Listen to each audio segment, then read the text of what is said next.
सन्नो मित्रः सन्वरुणः सन्नो भगवद्वर्यमा सन्नो इन्द्रो बृहस्पतिः सन्नो विष्णुरुक्रमः नमो ब्रह्मणे नमस्तेवाय त्वमेव प्रत्यक्षं ब्रह्मासि त्वामेव प्रत्यक्षं ब्रह्म वदिष्यामि ऋतं वदिष्यामि सत्यं वदिष्यामि तन्मामवतु तद्वक्तारमवतु भवतु मामवक्तारम्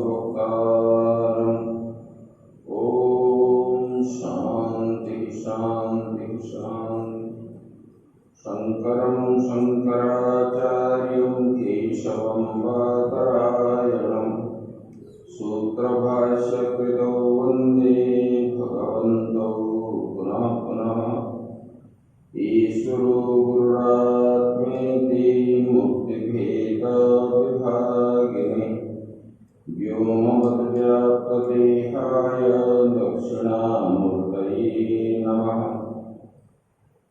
गुरुर्ब्रह्मा गुरुर्विष्णु गुरुर्देवो महेश्वरः गुरुः साक्षात् परं ब्रह्म तस्मै श्री गुरवे नमः। नारायणं नमस्कृत्य नरं चैव नरोत्तमं देवीं सरस्वतीं व्यासं ततो जयमुदीरये। मूकं करोति वाचालं पङ्गुं लङ्घयते गिरिं यत्कृपातमहं वन्दे परमानन्दमाधवम्। सच्चिदानन्दरूपाय विश्वोत्पत्त्यादिहेतवे तापत्रयविनाशाय श्रीकृष्णाय वयं नमः। जय सच्चिदानंद भगवान की जय। सद्गुरुदेव महाराज की जय। श्रीमद्भागवत महापुराण की जय। ओम नमः पार्वती पते हर हर महादेव। श्री कृष्ण गोविंद हरे मुरारी हे नाथ नारायण वासुदेव।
नाथ नारायण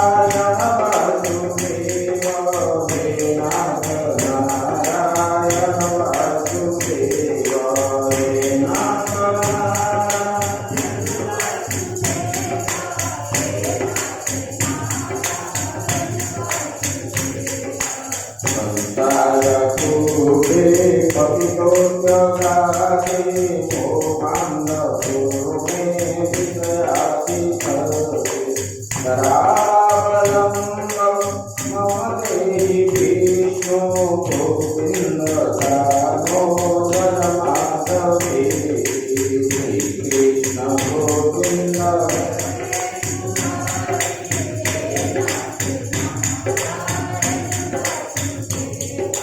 हे नाथ नारायण वासुदेव हे नाथ नारायण वासुदेव हे नाथ नारायण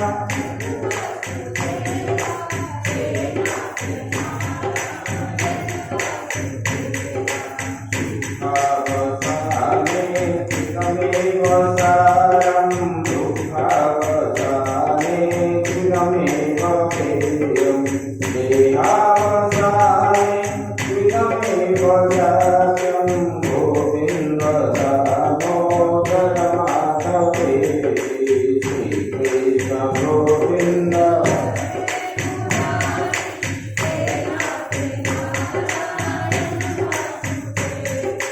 हे नाथ नारायण वासुदेव हे नाथ नारायण वासुदेव हे नाथ नारायण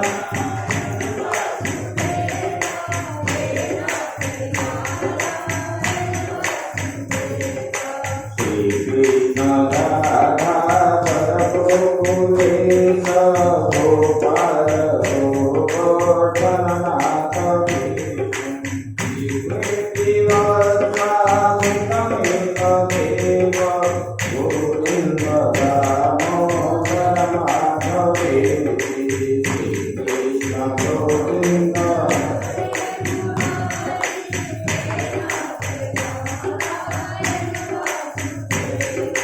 हे नाथ नारायण वासुदेव हे नाथ नारायण वासुदेव हे नाथ नारायण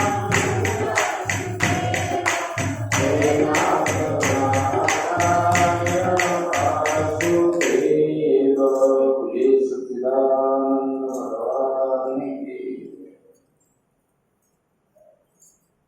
परम ब्रह्म परमात्मा के असीम कृपा से हम लोग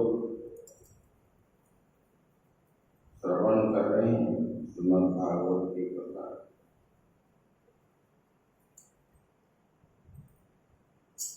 भगवान ने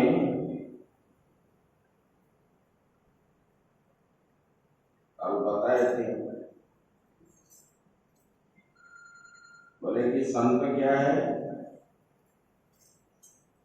जो मेरी लीला का कथा श्रवण करता है, गायन करता है, अनुमोदन करता है। बोले कि इससे क्या है ना, भक्ति बढ़ती। भक्ति लब्धवतः साधो,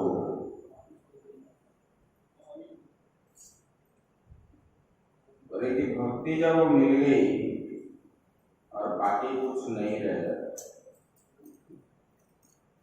बोले कि जैसे अग्नि का कोई आश्रय ले लिया तो उनको जो है शीत भय और अंधकार सब मिट जाता है, इसी प्रकार तो भक्ति मिलने पर वो भवसागर से पार हो जाता है। बोले कि ये धर्म ही संसार भय को मिटाने वाला है, इसलिए धर्म करना चाहिए।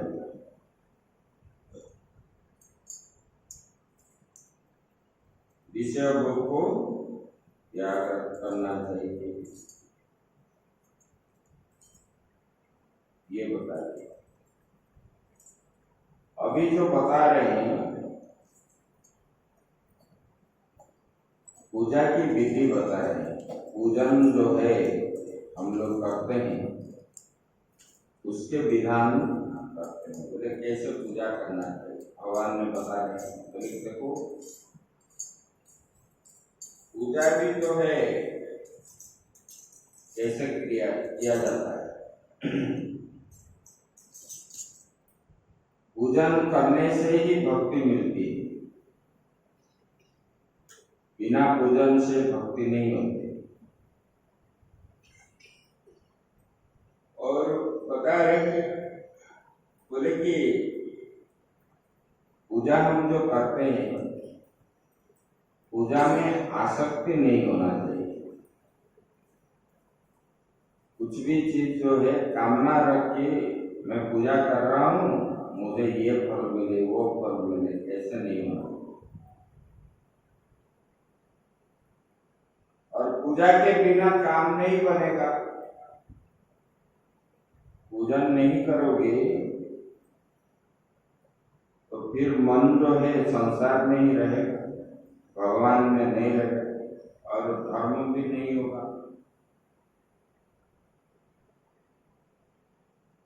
बोले कि पूजा के समय हमारा हाथ भी पूजा में लगता है,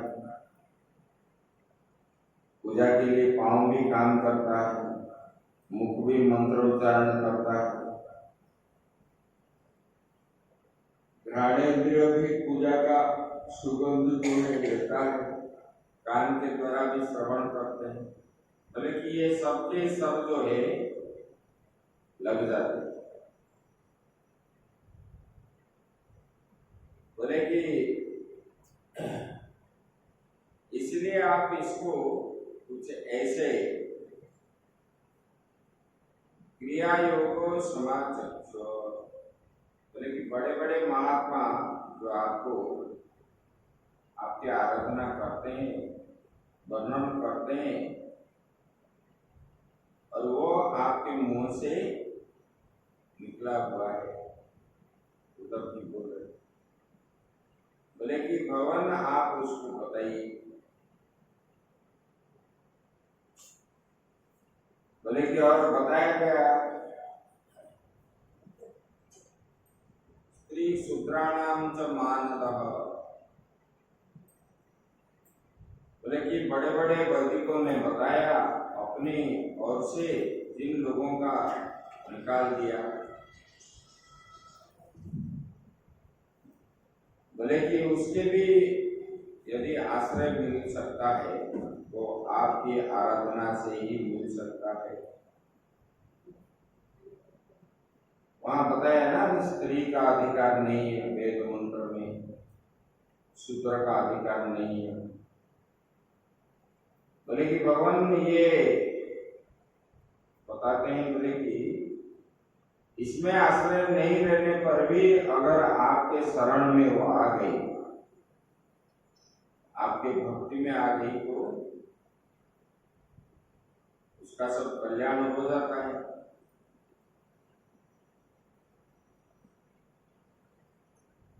बोले कि इसलिए भगवान आप बताइए जिस कार्य के द्वारा जीव को बंधन नहीं होगा। तब उद्धव जी जब ये प्रश्न पूछे तब भगवान बताए विस्तार से। बोले कि पूजा जो है 3 प्रकार की विधियां हैं, वैदिक, तांत्रिक और जो है मिश्रित। वैदिक पूजा मतलब केवल मंत्र द्वारा ही पूजन किया जाता है। बोले कि इसमें जिसमें ये तीनों चीज में जिसका रुचि है उसे करना चाहिए। तांत्रिक पूजा मतलब जो अंगन्यास करन्यास आदि करते हैं वही तांत्रिक पूजा होता है। बोले कि पहले बात ये है कि यज्ञों पवित्र आदि संस्कार से संपन्न होकर के मेरी आराधना करनी चाहिए। बोले कि बिना संस्कार हुए मेरी पूजा करने से कोई फल नहीं। संस्कार मतलब क्या है? संस्कार मतलब हमारा जन्म से लेकर के मृत्यु तक संस्कार शब्द। पहले जन्म होते ही नाभि छेदन एक संस्कार है, मुंडन एक संस्कार है, अन्नप्राशन एक संस्कार है और कर्णवेद एक संस्कार है। ये सब एक एक संस्कार है। ऐसे यज्ञोपवीत आदि धारण करना ये भी एक संस्कार है। बोले कि ये किसका है? बोले कि ब्राह्मण, क्षत्रिय, वैश्य 3 वर्ण में ये होता है। और उसके बाद दीक्षा लेना है। भगवान बताते हैं, बोले कि देखो संस्कारों से संपन्न होकर के ही मेरा पूजन करने चाहिए। बिना संस्कार से, बिना दीक्षा से पूजन करने से कोई फायदा नहीं। बोले कि मूर्ति में, वेदी में, आग में, सूर्य में, जल में, हृदय में, ब्राह्मणों में, ये सब में मेरी पूजन करना चाहिए। सुबह स्नान करने के बाद सूर्य को पानी देते, अर्घ्य देते, क्योंकि यही भगवान है। तुलसी में जल चढ़ाते, उसके बाद पूजन आदि करते, फिर अपना जप ध्यान आदि करते। बोले कि ये नित्य होना चाहिए। बोले कि पूजा का जो पद्धति है गुरु से सीखना चाहिए, कैसे पूजा करना चाहिए, और उसी के अनुसार ही स्नान, संध्या, वंदन आदि करना चाहिए। ब्रह्म मुहूर्त में उठना चाहिए पूजा करने वाले, जिनके मन में आग्रह हो। और उठने के बाद उसको जो है स्नान आदि करके फिर पूजा में बैठना है। पहले पाद्य दिए, अर्घ्य दिए, फिर जो है स्नान करवाए। स्नान के बाद फिर श्रृंगार करना है। श्रृंगार करने के बाद फिर फूल आदि देना है। उसके बाद धूप, दीप, नैवेद्य, आरती, उसके बाद पुष्पांजलि करना है। ये बोले कि अगर आपको मंत्र मालूम नहीं है, कोई भी मंत्र मालूम नहीं, पूजन करना है, तो गुरु से पूछ लेना है। बोले कि कुछ मालूम नहीं है तो गुरु मंत्र से कर लेना। गुरु जो मंत्र दिए उसी मंत्र से जल चढ़ाओ, उसी मंत्र से स्नान भी कराओ, उसी मंत्र से फूल चढ़ाओ, चंदन लगाओ, फिर जो है स्नान आदि करवाओ, फिर श्रृंगार करवाओ उसी मंत्र से, नहीं तो गायत्री मंत्र से। ये जो है ये तो करनी चाहिए। शैलितारुमयी गौरी लेख्या लेख्या च सौकती मनोमयी महिमयी प्रतिमाष्ट विधा स्मृता। बोले कि ये प्रतिमा 8 प्रकार की होता है। ये 8 प्रकार जो है, कोई मूर्ति क्या है, पत्थर का है, कोई लकड़ी का है, कोई सोना का है, कोई चांदी का है, इस मतलब मणि का है। इस प्रकार 8 प्रकार के। और ये 8 प्रकार का जो है, किसी भी एक मूर्ति को पूजन करना चाहिए। और मूर्ति भी जो लाना है, पीछे पूरा ऐसे शेप जो होते हैं ना, इस प्रकार नहीं, पूरा गोल जो चारों ओर गोल होना चाहिए, ऐसे मूर्ति पूजन करना। और पूजन बोले कि मेरी पूजा जो है विविध वस्तु से भी हो सकती है। अगर आपके पास है तो आप वस्तु लेकर के पूजन करो। अगर आपके पास नहीं है, भगवान क्या बोले, पत्रम पुष्पम फलम तोयम यो में भक्त्या प्रयच्छति। एक तुलसी पत्ता दे दो, नहीं तो बेल पत्ता दे दो, नहीं तो फूल भी दे दो, नहीं तो जल भी दे दो। और कुछ भी संभव नहीं है तो बोलते हैं कि मानसिक पूजा सबसे श्रेष्ठ माना जाता है। भगवान ने कहीं नहीं बताया कि हमको इसी विधान से ही आप पूजन करो, मुझे 56 प्रकार के भोग लगाओ, कहीं बताया नहीं।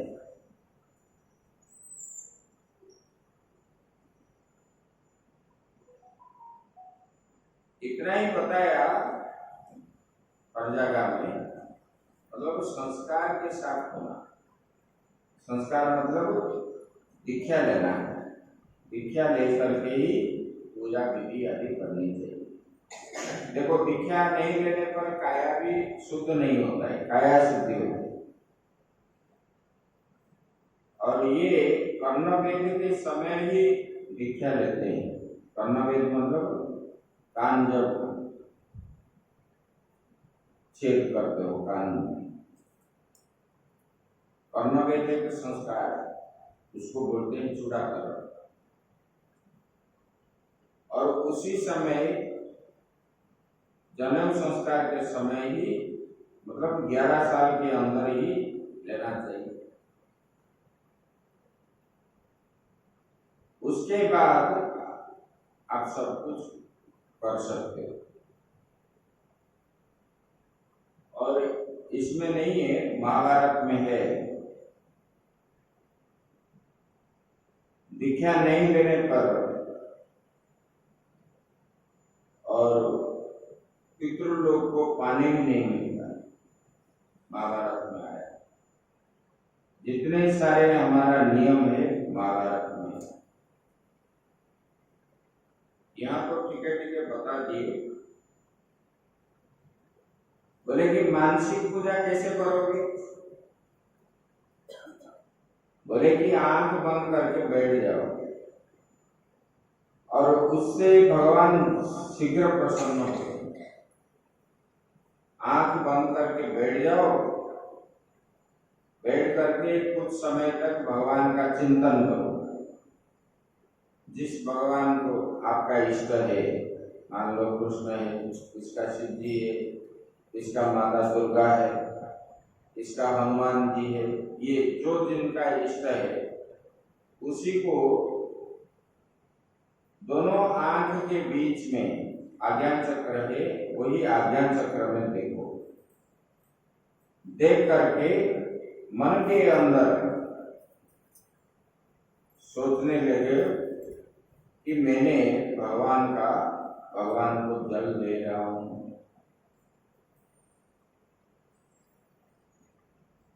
पहले आसनम नमः, फिर पादासनम नमः,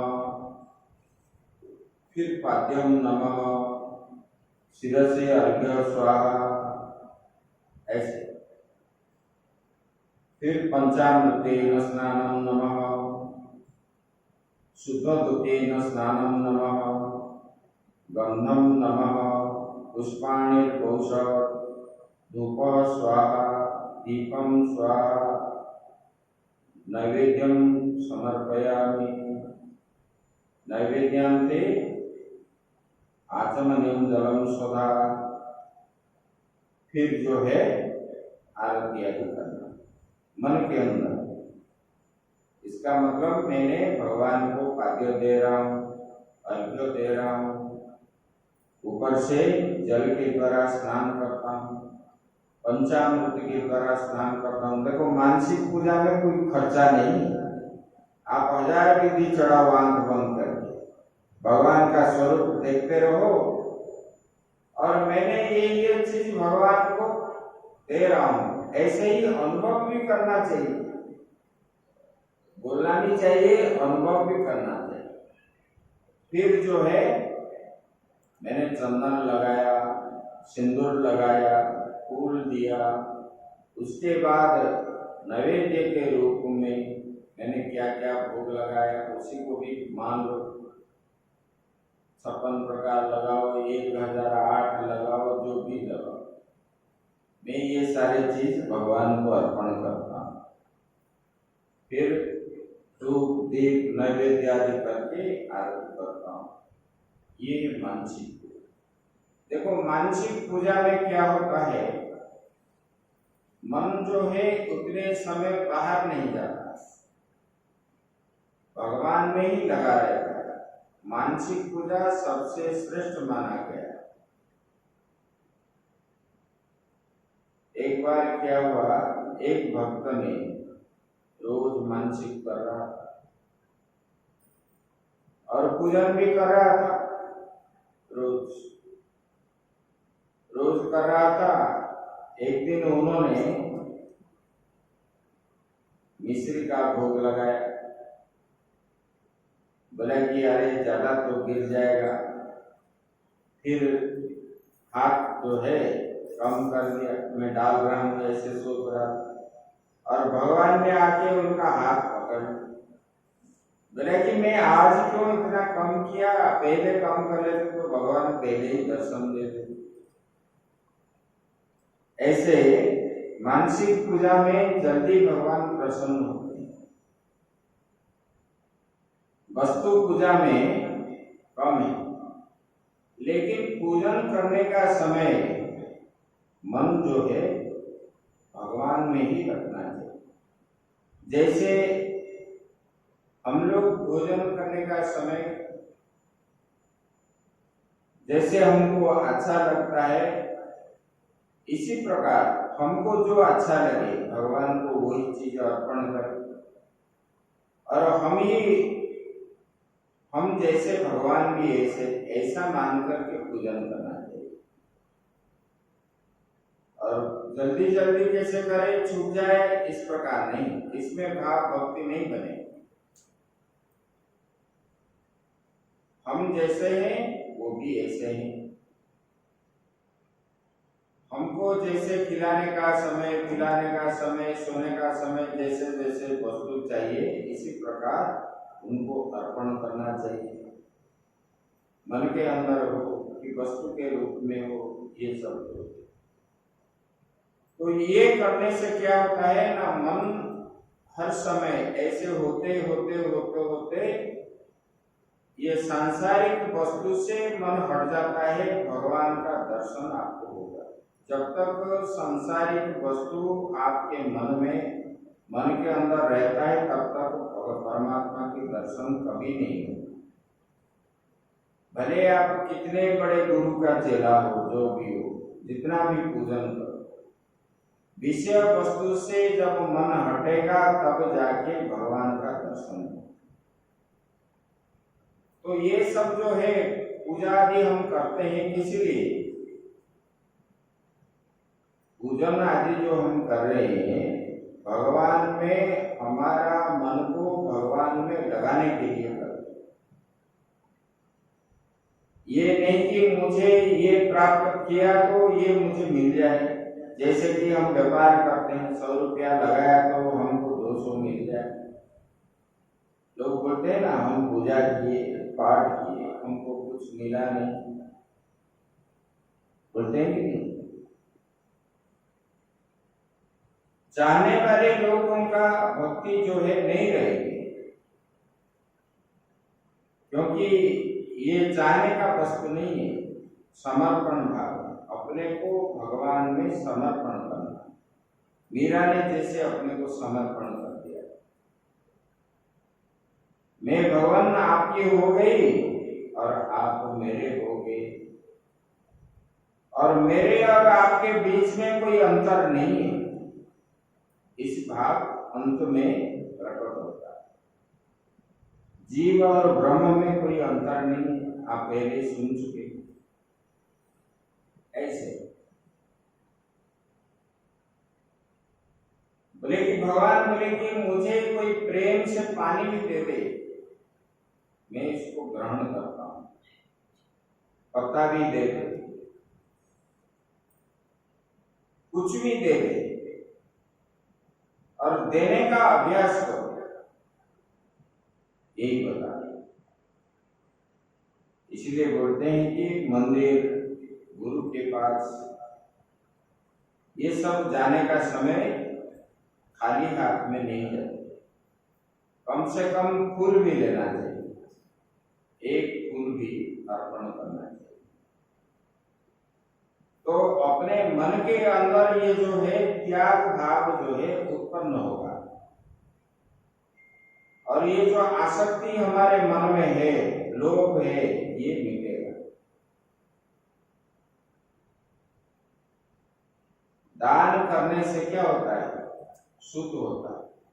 जैसे कि टंकी में पानी रह गया 8 दिन 10 दिन, तो टंकी का पानी अशुद्ध बन जाता है, और जल प्रवाह होने से प्रवाहित जल शुद्ध होता है। ऐसे धन भी जो है, रखोगे धन अशुद्धि है, दान करने से धन शुद्ध बनता है। और दान करने के द्वारा मन भी पवित्र होता है। मन में आत्मसंतोष प्राप्त होता है, और किस वस्तु में आसक्ति भाव नहीं आता। आसक्ति होने के कारण ही हम लोग बंधन में पड़ते हैं, और आसक्ति जब नहीं रहेगा, बंधन कहाँ है? बंधन नहीं, न में मुख्यो न बंधन। ऐसे बता बोले कि पूजा पहले अपने शरीर को भी भूत शुद्धि आदि के द्वारा शुद्ध करो। पूजा करने से पहले क्या करना? पहले 3 बार आचमन करो। पंडित जी कराते हैं ना, ओम केशवाय नमः, ओम नारायणाय नमः, ओम माधवाय नमः बोल के आपको पहले आचमन करा। उसके बाद हाथ धो करते हो ओम ऋषिकेशाय नमः। उसके बाद बाह्य शुद्धि करते हैं, ओम अपवित्रो पवित्रो वा सर्वावस्थां गतो विवाह यः स्मरेत् पुंडरीकाक्षं सभायाभ्यंतर शुद्धि। अगर आपको ये मंत्र मालूम नहीं है तो विष्णु विष्णु करके पानी छिटका लगा दो,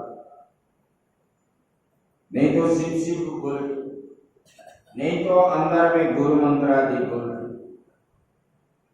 और फिर आसन शुद्धि करना है। पृथ्वी तेया कृता लोका देवी त्वं विष्णुनादृता त्वं च धारणा देवी पवित्र त्वं चासनम।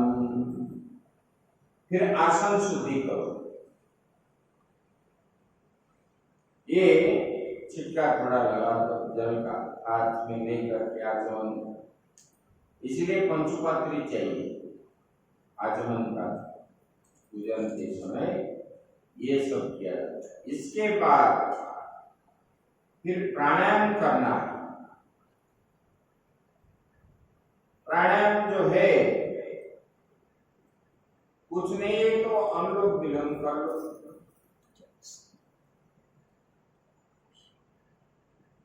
और ये भी मालूम नहीं है तो गुरु मंत्र को अंदर ही बोल करके दीर्घ श्वास लो, फिर छोड़ो, फिर दीर्घ श्वास लो, फिर छोड़ो, फिर दीर्घ श्वास लो। ऐसे 3 बार करो। फिर जो है पहले बाएं नाक से दाहिने नाक बंद करके ऐसे करके इसी नाक से सांस लो। लेने का समय गुरु मंत्र का जाप करो, अंदर ही अंदर धीरे धीरे लेना है। और फिर इसको बंद करके इसी उंगली से इसको बंद करके इसको खोला करोगे, इसमें छोड़ोगे। छोड़ने का समय भी गुरु मंत्र बोलना है मन के अंदर। और छोड़ने के बाद फिर लेना है इस नाक से इसमें। फिर लेते समय भी गुरु मंत्र जाप करो। फिर इसको बंद करके इसमें जो छोड़ोगे तब भी गुरु मंत्र जाप करो। ये लेना छोड़ना, फिर लेना फिर छोड़ना, ये एक प्राणायाम होता है। ऐसे कम से कम बताते हैं 20 से 30 बार करना चाहिए। अगर नहीं कर पा रहे हो कम से कम 3 बार करो। ये करने से क्या होगा, देखो आपका बीमारियां भी नहीं होगी, हार्ट अटैक आदि भी नहीं होगी इससे।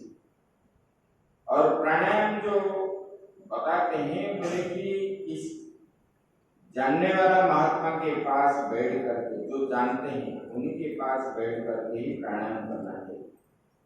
नहीं तो प्राणायाम में ये तो सहज है, इसमें कोई दिक्कत नहीं, लेकिन जो कुंभक पूरक रेचक है ये जानने वाले के पास ही रह करके करना चाहिए, नहीं तो पागल भी हो जाते, नस पड़ जाता है कहीं पे तो पागल बन जाता है। इसलिए वो सब चीज नहीं करना है।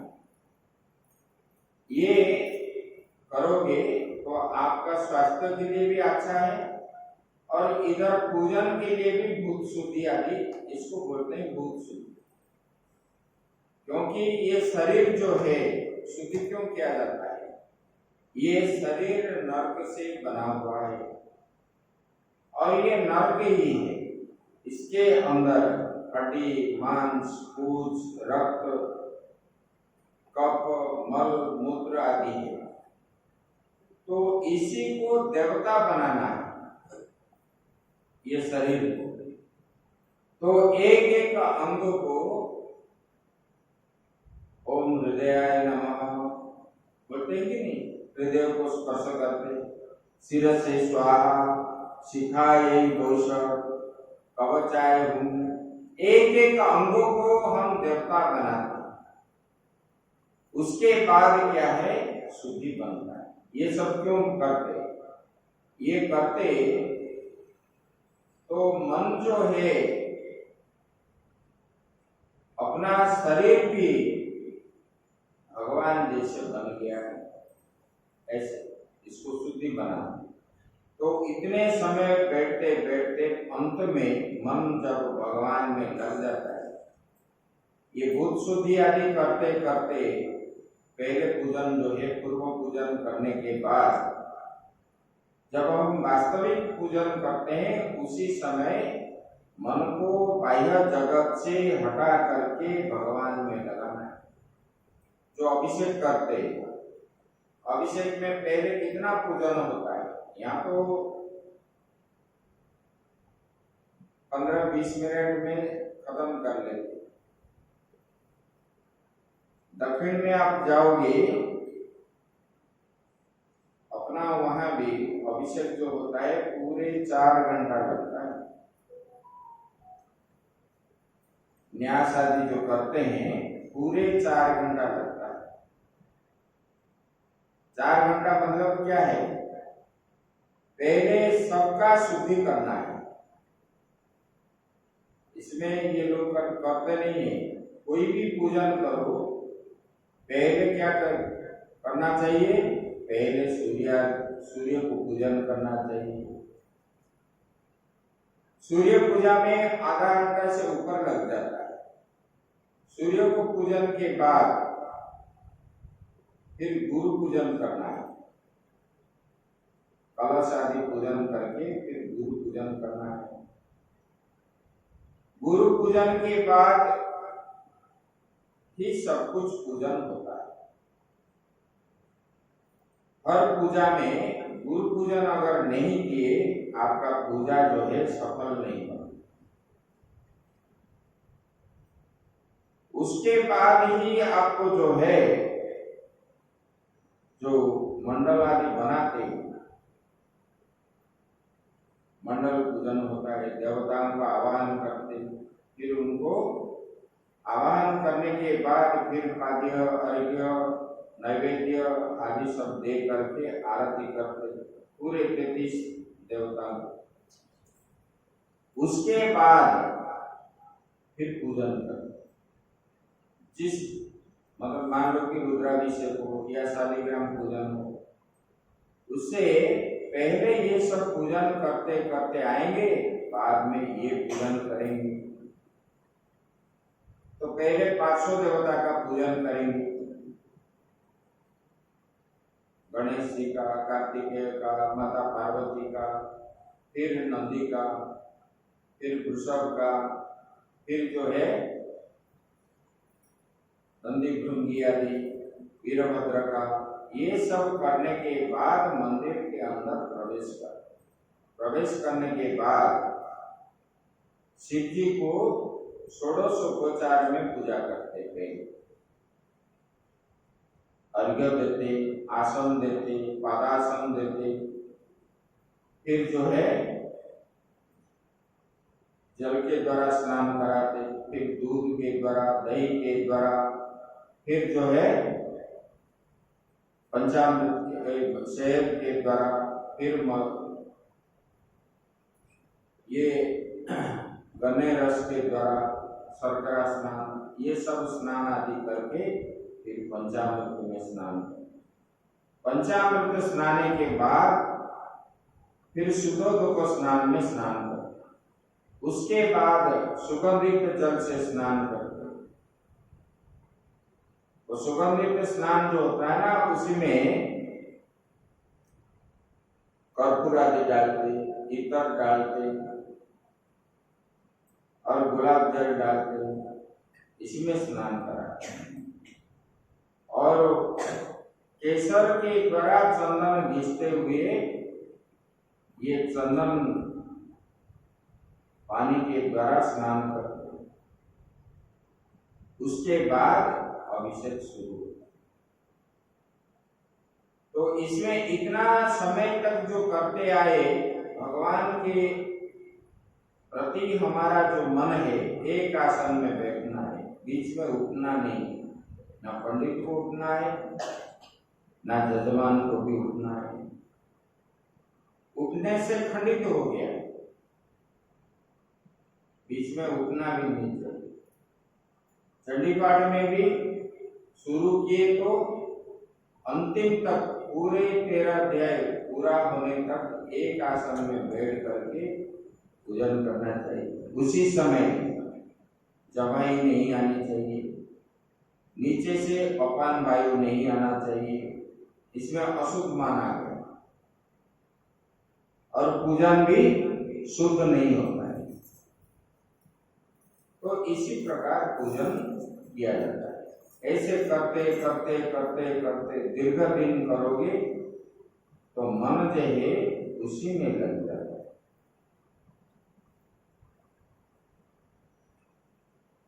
एक महात्मा जी थे बिहार में, नृसिंह भगवान के वो बड़े उपासक,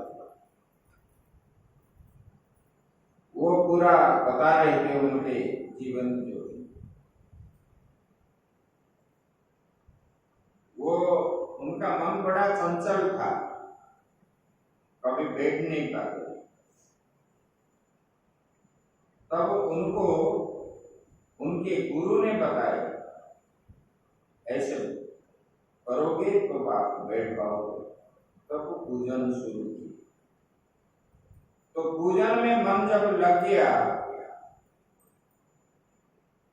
अब पहला दिन भी जो है उनको कोई तकलीफ नहीं और मन लग गया उसको, आराम से बैठे 3-4 घंटा।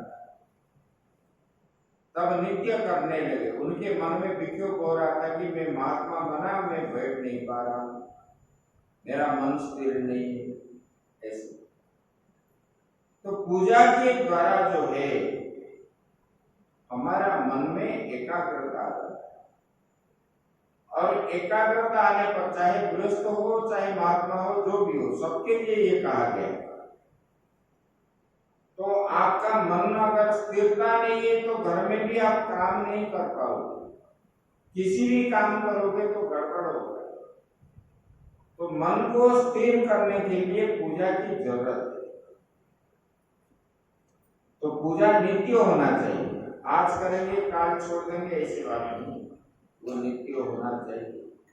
जैसे हम नित्य भोजन करते हैं तो पूजा भी ऐसे, घर में भगवान चाहे फोटो रखे हो चाहे मूर्ति भी रखे हो, तो जो हम उनको भोजन दे करके ही हमको भोजन लेना चाहिए, नहीं तो उसी में भी दोष होता है। जो भोजन बनाओगे उसी को ही भोग लगाना है। और उसी भोजन को प्रसाद के रूप में हमको प्राप्त करना है। इसलिए भगवान ने बोले कि जो भी कुछ करते हो मुझे अर्पण करो। जब अर्पण कर देते हो तब जो है वो प्रसाद बन जाता है। ब्रह्मार्पणम ब्रह्म ब्रह्माग्नो ब्रह्मणार्पण, ऐसे मैंने जो अर्पण किया वो भी ब्रह्म है। बोले किसको अर्पण किया? बोले कि जिसको अर्पण किया वो भी ब्रह्म है। जो चीज मैंने अर्पण किया वो ब्रह्म है। जिसके लिए अर्पण, जिसको अर्पण किया वो भी ब्रह्म है। वस्तु भी ब्रह्म है, परमात्मा भी ब्रह्म है, और उसमें निकलता हुआ हर चीज भी ब्रह्म है। मतलब यज्ञ में जो अग्नि है वही ब्रह्म है, जो आहुति डालता है वही ब्रह्म है, जो सूर्य है वो भी ब्रह्म है, जो घी है वो भी ब्रह्म है। ये सब ब्रह्म ही है। तो इसी भाव से भगवान को अर्पण करके ही हमको ग्रहण करना चाहिए, क्योंकि उनका दिया हुआ चीज हमारा कुछ भी नहीं। जीव जानना चाहिए मैंने आया, जिस समय आया था खाली हाथ से आया था, और जाते समय भी खाली हाथ में जाना है, अपना कुछ भी नहीं। ये हम देख रहे हैं, प्रैक्टिकली देख रहे हैं, फिर भी लोगों को ज्ञान नहीं होता है। ये मेरा है कर करके आपस में कितना लड़ाई झगड़ा आदि बनते हैं। साथ भी नहीं जाएगा और हम भी कुछ नहीं लाएंगे। ये दूसरे का चीज, जिन्होंने बनाया, जिन्होंने हमको भेजा, ये सब उन्हीं का है। मालिक वही है, हम मालिक नहीं। हम तो ना पहले थे ना बाद में भी रहेंगे। अगर पहले नहीं है बाद में नहीं है तो बीच में सत्य कैसे हो गया? पहले बीच में भी विद्या है। ये भगवान बोले कि मूल मंत्रम जपेत ब्रह्म स्मरण नारायणात्मकम। बोले कि भगवान नारायण को ही चिंतन करके मूल मंत्र जो है ये नारायण है। पूजा का प्रसाद जो है उनको देना चाहिए। बोले कि मेरी कथा आदि का श्रवण करना चाहिए। ऐसे करके पूजन करोगे तब जो है मन में भगवान के प्रति आपकी श्रद्धा होगी और आपका मन उसी में लगेगा और इस संसार से आपको मुक्ति मिलेगी। ये संसार सागर से पार हो। बोले कि उद्धव जी बता रहे हैं, बोले कि भगवान ये मन कभी स्थिर रहता तो कभी भी नहीं रहता। बोले कि इसलिए मन को शुद्ध करना चाहिए। इस प्रकार शुद्ध करेंगे। बोले कि जब मनुष्य का मन बिगड़ जाता है तो सारी दुनिया बिगड़ जाता है। जितने भी मूल्यवान वस्तु हो उसको क्या है तोड़ कर देता है। मन अगर निर्मल हो तब जो है प्रसन्न होते। बोले कि इसलिए भगवान कहते हैं उद्धव जी अपने अपने स्वभाव के अनुसार ही कर्म कर रहे हैं लोग। परस्त्व स्वाभाविक कर्माणि न प्रशंसे न गृह्ये। बोले कि निंदा स्तुति में लग जाते। बोले कि किसी की निंदा नहीं करना है, किसी की स्तुति भी नहीं करनी। निंदा स्तुति अगर करोगे तो वो दुर्गुण जो है आपके पास आ जाएगा। भजन कब करो? निंदा स्तुति में। देखो फालतू में जितना समय दिन में आप हिसाब लगाओ दूसरे का पाठ जब पढ़ रहे हो, जितना समय लग रहा है, भगवान में इतना लगा क्यों? नित्य आप हिसाब करो। दूसरे के बारे में जो बातचीत कर रहे हो, ये ऐसा किया, वो ऐसा किया, वो ऐसा है, वो ऐसा है, बोलते हो कि नहीं बोलते? सब लोग बोलते। तो उसी में तो समय चला जाता है। और जो चीज आप बात करोगे, वही आप जब ध्यान में बैठोगे, पूजन में बैठोगे, वो सब चीज आपके, जैसे आप टीवी खोल दोगे तो चित्रपट जैसे आंख में आ जाता है, इसी प्रकार वही चीज दिखाई पड़ेगा आपको। इसलिए किसी का निंदा नहीं करनी, स्तुति भी नहीं करनी, बस। और दूसरे का दुर्गुण आप देखोगे, ये ऐसा कर्म कर रहा है, ऐसा कर रहा है, ऐसे कर रहा है, पाप कर रहा है, ये नित्य अगर बोलते रहोगे, वही दुर्गुण आपके पास आ जाएगा। चिंतन करते करते वो चीज हमारे पास आ जाती है। इसलिए भगवान ने बोले, किसी का दुर्गुण, दोष आदि नहीं देखना चाहिए, नहीं बोलना चाहिए, नहीं करना चाहिए। ये मन को बिगाड़ देता है। निंदा स्तुति में अगर लग जाओगे तो असत्य अर्थ में अभिनिविष्ट होने के कारण परमात्मा से वंचित हो जाओगे। उनका निंदा स्तुति में लग जाओगे तो भजन से वंचित हो जाओगे, क्योंकि उनके द्वारा आपके मन कभी खराब भी होगा, कभी आनंद भी होगा। अत्यधिक आनंद होने के कारण पूजा भी नहीं कर पाओगे, और दुख होने के कारण वो भी पूजन नहीं कर पाओगे। तो मन उसी में चला गया। इसीलिए लोगों का मन आज क्या है? धन में है, परपाठ में है, दूसरे का चिंतन करना। इसीलिए लोग ये इससे वंचित हो जाते। किम भद्रम वा द्वैतस्या वस्तुना किय वोचति तं तदनुतं मनसाध्यात्मेव च। बोले कि ये द्वैत अवस्तु है, मतलब ये जो संसार दिखता है ये अवस्तु है। उसमें अच्छा क्या है, बुरा क्या है, कितना अच्छा है, कितना बुरा है। बोले कि इस झगड़े से नाप तौल जो है इसको छोड़ो। बोले कि ये सब ध्यान देने का योग्य नहीं है। छाया प्रत्याह या भाषा, बोले कि ये परिचय और प्रतिध्वनि, ये सब जैसे चांदी का आभास है। बोले कि इसमें आपका मन जो है उसी विषय वस्तु की ओर जाएगा, इसलिए उसको क्या करो, छोड़ दो।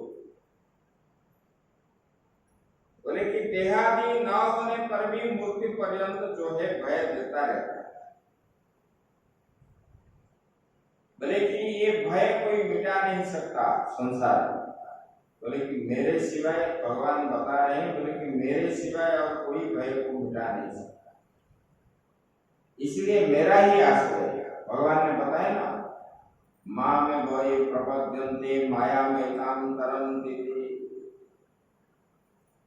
बोले कि अगर मेरे माया को पार करना है तो क्या करना है ना, मेरे ही शरण लो। मेरे ही शरण लो मतलब क्या है? भगवान का ही भजन करो, ज्यादा से ज्यादा भजन करोगे तो भय मिट जाएगा और आप भगवान के हो जाओगे। संसार में फिर आना नहीं पड़ेगा, यही बता। बोले कि इसमें हम लगते नहीं, इसलिए भगवान बताए। बोले कि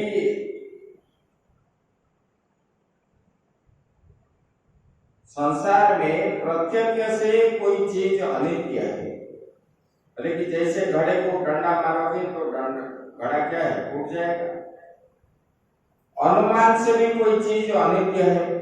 बोले कि जैसे पृथ्वी आदि सावयव होने के कारण अनित्य भी आपको तो दिख रहा है, पृथ्वी ऐसे दिख रहा है, सावयव होने के कारण भी वो क्या है, अनित्य है। क्योंकि आज इस प्रकार है, कल इसका परिवर्तन हो जाएगा, इसलिए वो अनित्य। बोले कि वेद से भी जाना जाता है कि कोई चीज अनित्य है, जैसे आकाश आदि का उत्पत्ति आदि। बोले कि इसलिए ये कार्य कारण भाव को छोड़ करके, बोले कि प्राकृत भाव जो है, बोले कि अद्वैत सिद्ध में, सिद्धांत में, अद्वैत रूप में बिल्कुल कुछ भी नहीं है, एक आत्मा ही है। आत्मा के अतिरिक्त संसार में जितने सारी वस्तु आप देख रहे हो कुछ भी नहीं है, ये सब मिथ्या ही है। जब तक शरीर है तब तक आपको ये सब दिख रहा है, शरीर जब नहीं रहेगा तब आपको दिखेगा क्या? जैसे शरीर नहीं रहता है ऐसे एक दिन आएगा, ये पृथ्वी का भी उत्पन्न हुआ है, वायु का भी उत्पन्न हुआ है, जल का भी उत्पन्न हुआ है, तेज का भी उत्पन्न हुआ है। जो चीज उत्पन्न हुई है उसी का एक ना एक दिन विनाश होगा।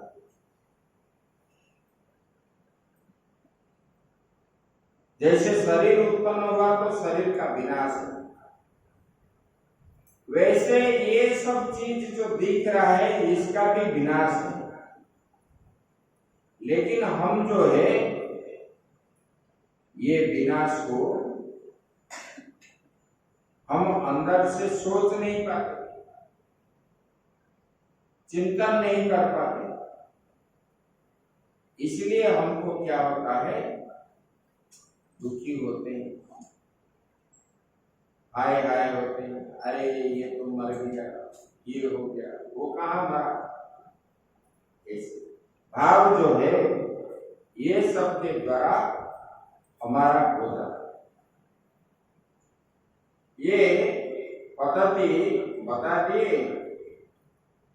बोले कि ज्ञान जब तक, बोले कि जब तक ज्ञान हो न हो तब तक जो है ये आसक्ति आदि आपका नहीं छूटेगा। जब ज्ञान हो जाएगा तब आपको ये आसक्ति नहीं है। भगवान ने इसे बताया, बोले कि पहले ज्ञान होना चाहिए। देखो सब लोग तो पूजा पाठ आदि करते हो, लेकिन किसी विधि से करना चाहिए ये मालूम नहीं, प्राय लोगों को मालूम नहीं। घर में कर रहे हैं, हम भी कर रहे हैं, हमारे मतलब सब लोग कर रहे हैं, मैं भी कर रहा हूं, ऐसा ही हम सोचते हैं। लेकिन किसी विधि से होता है।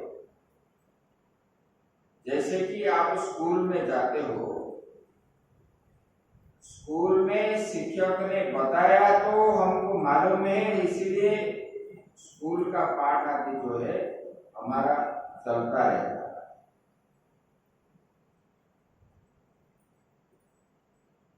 तो कोई भी बिना गुरु से घर में करस्पॉन्डेंस कोर्स भी जो भी देते हैं वो भी क्या है, इससे सीख करके ही देते हैं। तो ऐसे भी ये चीज भी इससे सीख करके ही करने चाहिए, तब जो है मन सही रास्ते पे आए। जब तक ये नहीं करेंगे तब तक नहीं। भगवान जब ऐसे बता दिए, बोले कि किसकी ना निंदा करनी है ना किसकी स्तुति करनी है, संसार। इसका मतलब है, भगवान ने बोलने का मतलब ये कि धर्म को मैंने बनाया, अधर्म को भी मैंने बनाया। अगर धर्म के साथ भगवान ने अधर्म को नहीं बनाते, हमारा शरीर में अगर दो हाथ नहीं होते तो शरीर का बैलेंस कैसे आएगा? बैलेंस नहीं है, संतुलन खो बैठेगा शरीर। तो इसलिए भगवान ने दाहिने तरफ एक हाथ रखे, बाएं तरफ भी एक हाथ रखे, बैलेंस के लिए। ऐसे संसार के बैलेंस के लिए भगवान ने धर्म को भी बनाया, अधर्म को भी बनाया। धर्म का परिमाण जो है कम है, अधर्म का परिमाण ज्यादा है। हम जो निंदा भी कर रहे हैं, भगवान का किया हुआ कार्य को ही हम भगवान को ही निंदा कर रहे हैं। इसलिए निंदा नहीं करनी चाहिए। वो ऐसा है, वो ऐसा है, वो ऐसा है, ऐसे नहीं करनी चाहिए। करने दो, जो होगा होगा। अगर किसी का बुराई देखने से हमारा मन में दुख होता है तो हम अगर चाहेंगे उसको परिवर्तन के लिए कोशिश करना चाहिए, उसको परिवर्तन के लिए। लेकिन उनके कार्यों को आप कुछ बोलना नहीं चाहिए। उसको सही रास्ता में लाने के लिए हम कोशिश करें तो अच्छा है। भगवान ने बोले, इसलिए मेरे द्वारा ही ये कर्म निरूपण हुआ, और ये धर्म जो सुकृत कर्म है या दुष्कृत कर्म, ये दोनों मैंने ही बनाया। पाप भी मैंने बनाया, पुण्य भी मैंने बनाया। इसलिए किसी का निंदा नहीं करनी है, किसी का स्तुति भी नहीं करनी। बोले कि सब कुछ त्याग करके मेरे शरण में आ। ऐसे उद्धव जी बोले, भगवान इतना तो ये कलियुग के लोग कर नहीं पाएंगे, और सरल उपाय आप बता दीजिए। तब बोले कि देखो, क्योंकि ये कलियुग के लोग मन संयम रहने के लिए खान पीन, रहन सहन, ये सब की जरूरत। बोले कि इन लोगों का कंट्रोल नहीं कलियुग। बोले कि इसलिए मन उनका जो है प्रभावित होकर के इधर उधर, भोजन का भी प्रभाव पड़ता है मन के ऊपर। जैसा अन्न खाएंगे वैसा मन है। तो बोले कि आप एक काम करो, सरल उपाय एक है, जिसको देखोगे उनको प्रणाम करो, मैं समझ कर। चींटी को भी प्रणाम करो, कुत्ते को भी प्रणाम करो, बंदर को भी प्रणाम करो। ये मैं ही हूं, मेरा स्वरूप है, भगवान का स्वरूप है। ऐसे आप प्रणाम करते करते जाओगे, दीर्घ दिन होने के बाद आपको जो है ब्रह्माकार बुद्धि बन जाएगा, और सब और जो है आपको ब्रह्म ही दिखना पड़ेगा, लगेगा दिखने। बोले कि तब जो है बुद्धि वृत्ति आपको ब्रह्माकार हो गया। ये सब में आत्मा है, यही परमात्मा है।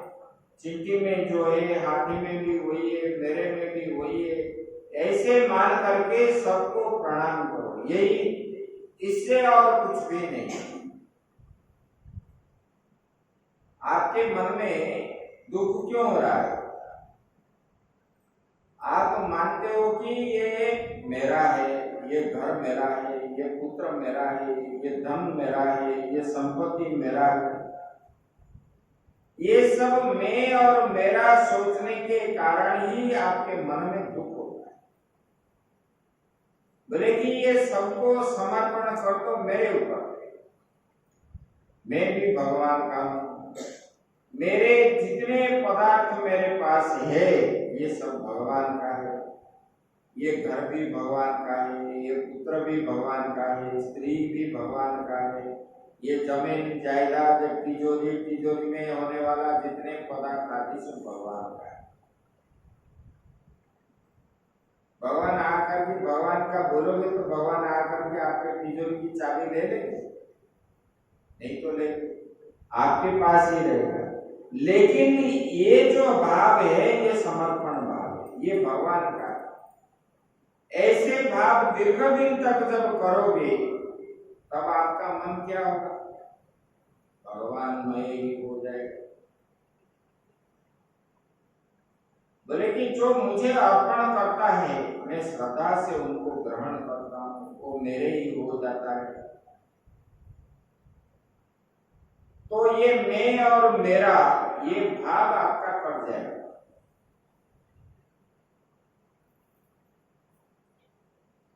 देखो महात्मा जब छोड़ते हैं उनके मन में कष्ट नहीं होता,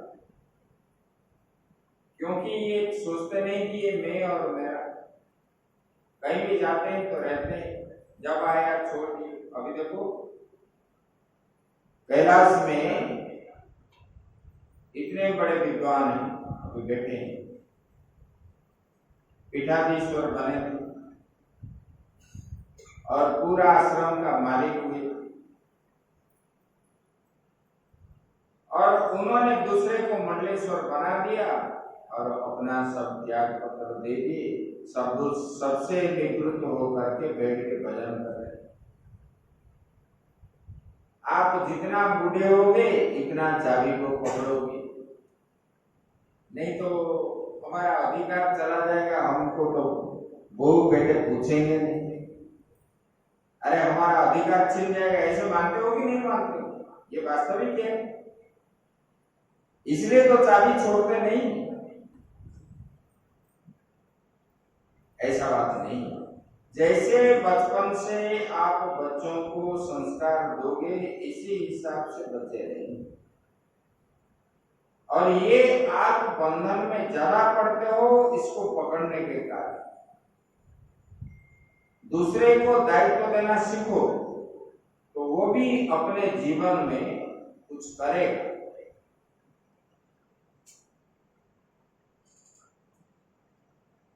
तब सीखेगा कैसे, करेगा कब? इसीलिए ये सब चीज जो है आश्रमों से ही सीखा जाता है। आश्रम में कैसे करते हैं?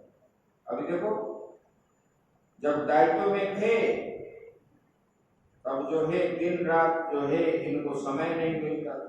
जब अभी छोड़ दिए तब बैठ करके आराम से भजन करते हैं।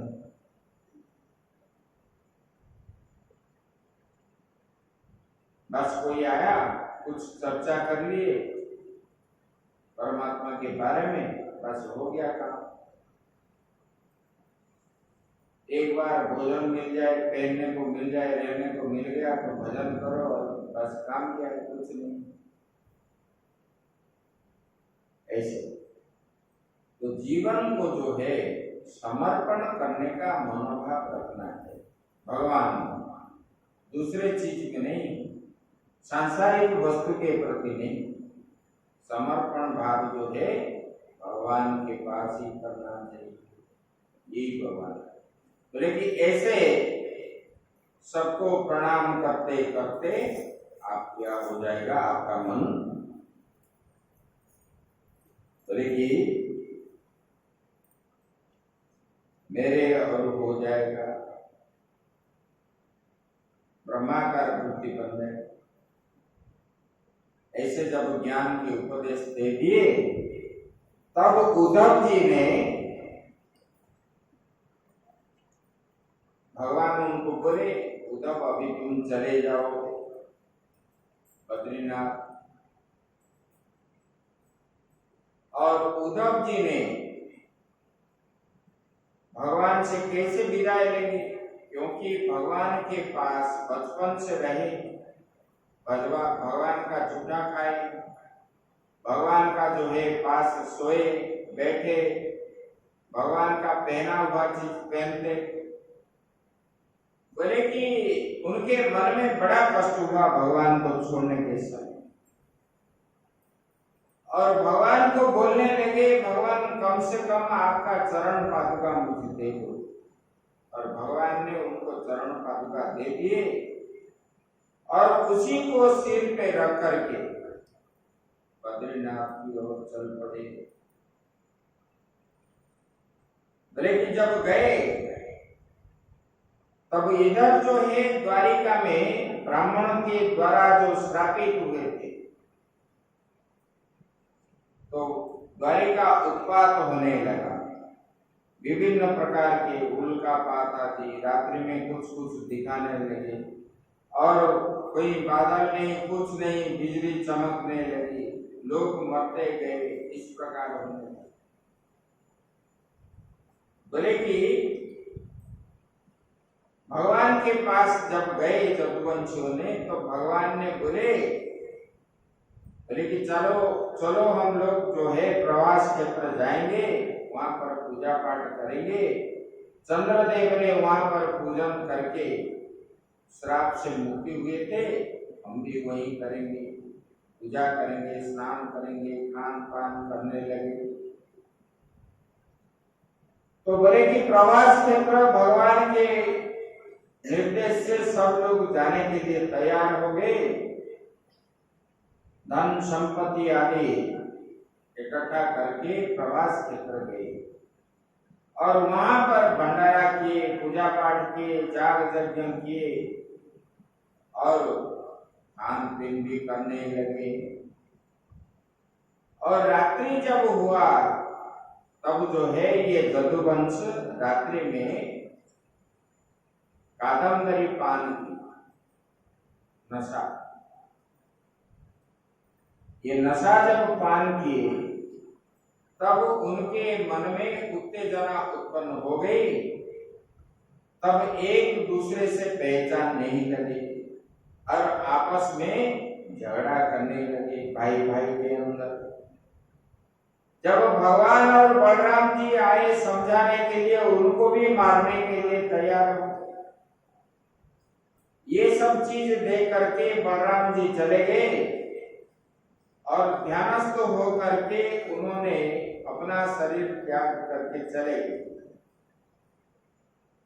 और भगवान देखते रहे, आपस में ये लोग लड़ाई करना शुरू कर दिए। जो लोहे के द्वारा, लोहे जो घिस रहा था, उग्रसेन ने दिए थे, वो लोहे के टुकड़े से पेड़ बन गया समुद्र किनारे, और वो वन का नाम है एरकार वन। वो पेड़ को उखाड़ करके आपस में हलचल मच गई, और आपस में जो है युद्ध करने लगे। कोई भी एक भी नहीं बचा, सब मर गए। और भगवान ने ये रात्रि के अंदर ये सब देख करके भगवान उधर से गए, जा करके एक पेड़ के नीचे लताओं में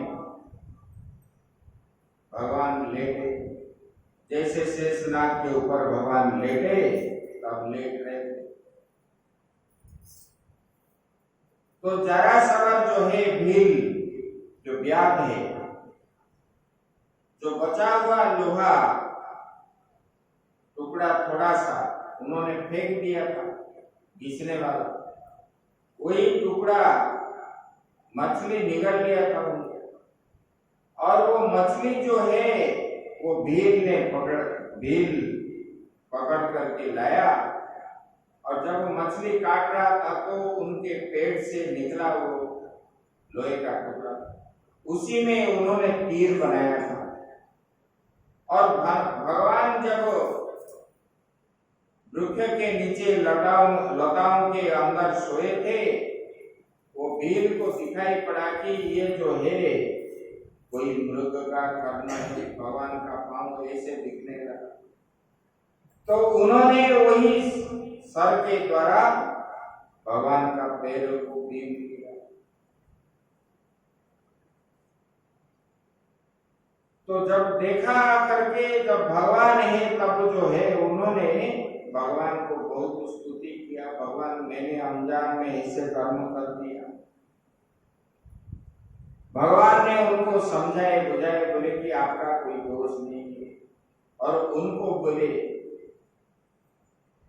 जाओ मेरा समय हो गया है, मुझे अभी जाना है, आप अर्जुन को बुला करके लाओ। और उन्होंने गया, अर्जुन को बुला करके लाया। और भगवान जो है वही भीड़ को स्वर्गादि स्थान दिए।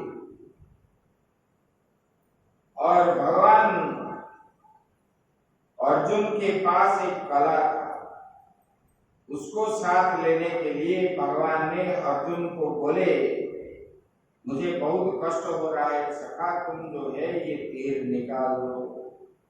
और उन्होंने तीर निकालने के लिए मना कर रहा था। भगवान ने जैसे जैसे बोले, भगवान ने उनके मन को मोहित कर दिए, उन्होंने निकाले। तब जो है उनके पास भगवान ने जो दिए थे वो भी भगवान के पास आ गए, और कुछ शेष बचा नहीं। तब भगवान ने उनको निर्देश दिए, बोले कि जाओ सबको बोल दो द्वारिका में अभी मैं जा रहा हूं, और कल शाम तक जो है द्वारिका जल में डूब जाएगा। सब लोग जो है बाहर आ जाओ और कोई भी वहां नहीं रहो। और आप जो है सब स्त्रियों को बचा लो, जो जैसा चाहे। ऐसे निर्देश करके भगवान ने अपना शरीर त्याग दिए और जो है अपने धाम को भगवान ने पधार दिए। ऐसे ये इत्याम हरेर भगवतो रुचिरावतार वीर्याणि पारचेदितानि च संतमानि। बोले कि भगवान, बोले कि कहाँ चले महाराज? वहां चले। बोले कहाँ? ना नंद के आनंद भयो जय कन्हैया लाल, यही धुनी गूंज रहे थे उसी समय। बोले इसलिए यहाँ अंत मत करो, समाप्त मत करो। बोले कि चलो वहां। बोले कहाँ? जहां पर जन्म होता है, अंत कोई देखना नहीं चाहता है, भगवान जब चलेंगे। बोले कि सुखदेव जी महाराज ने भगवान के निर्माण का वर्णन करते करते अंत में उनका मन जो है ऐसा ही बोले। बोले कि जहां भगवान का जन्म हुआ है वहीं चलो, अंत में मत जाओ, क्योंकि उसी में रस है, इसमें रस नहीं है। ऐसे भगवान ने पूरे भागवत के अंदर लीला किए और सबको पाप का जो है विध्वंस करके पुण्य का स्थापना किया, धर्म का स्थापना की। ब्रह्मा के निर्देशानुसार फिर जो है भगवान अपने धाम में चले गए। आगे की बात जो है द्वादश स्कंद हम लोग काल से श्रवण करेंगे। ऐसे भगवान की लीला है। ये भागवत जो मुख्य चीज है 11वां स्कंद तक था, आप लोग पूरे के पूरे श्रवण किए। और इसके सुनने के बाद उनका चिंतन मनन भी घर में करना चाहिए। कुछ लोग तो नित्य किए और समझ में आया भी हो, इसलिए इनका चिंतन मनन करने से ये संसार बंधन में जीव जो है कभी भी नहीं लगेगा, और भगवान भी आपका ही कल्याण करेंगे सबका।